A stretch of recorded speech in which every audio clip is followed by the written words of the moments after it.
ஒன்றிய அரசு ஒரு ஆய்வறிக்கையை நேற்றைய தினம் வெளியிட்டிருந்தது. அந்த ஆய்வறிக்கையை பொறுத்தவரையில் அகில இந்திய அளவில் தொழிற்சாலைகள் அதிகம் இருக்கும் மாநிலங்களில் முதல் மாநிலமாக தமிழகம் இருக்கிறது என்றும், ஒட்டுமொத்த தொழிற்சாலைகள் 15% தொழிற்சாலைகள் தமிழகத்தில் இருக்கிறது என்றும் தெரிவிக்கப்பட்டுள்ளது.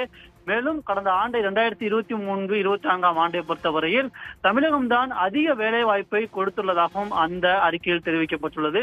இந்நிலையில் இந்த அறிவிப்பை குறிப்பிட்டு தமிழ்நாடு முதலமைச்சர் மு.க.ஸ்டாலின் தனது எக்ஸ் வலைதள பக்கத்தில் ஒரு பதிவு ஒன்றை வெளியிட்டுள்ளார். அதில் திராவிடத்தால் வாழ்கிறோம், திராவிடமே நம்மை உயர்த்தும், எல்லாரையும் வாழ வைக்கும் என்று முதலமைச்சர் மு.க.ஸ்டாலின் தெரிவித்துள்ளார். அதில் அமித்ஷா முதல் பழனிசாமி வரை திமுக ஆட்சியை பழித்துரைக்கும் அனைவருக்கும் ஒன்றிய பாஜக அரசு தந்துள்ள நெத்தியடி பதில்தான் இது என்று முதலமைச்சர் மு.க.ஸ்டாலின் தெரிவித்துள்ளார்.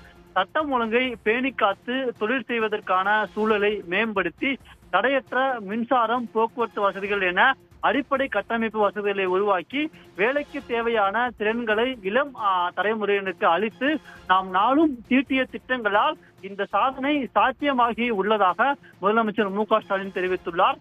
திராவிட மாடல் ஆட்சியின் சாதனை சரித்திரம் தொடரும் என்றும் முதலமைச்சர் மு.க.ஸ்டாலின் தெரிவித்துள்ளார்.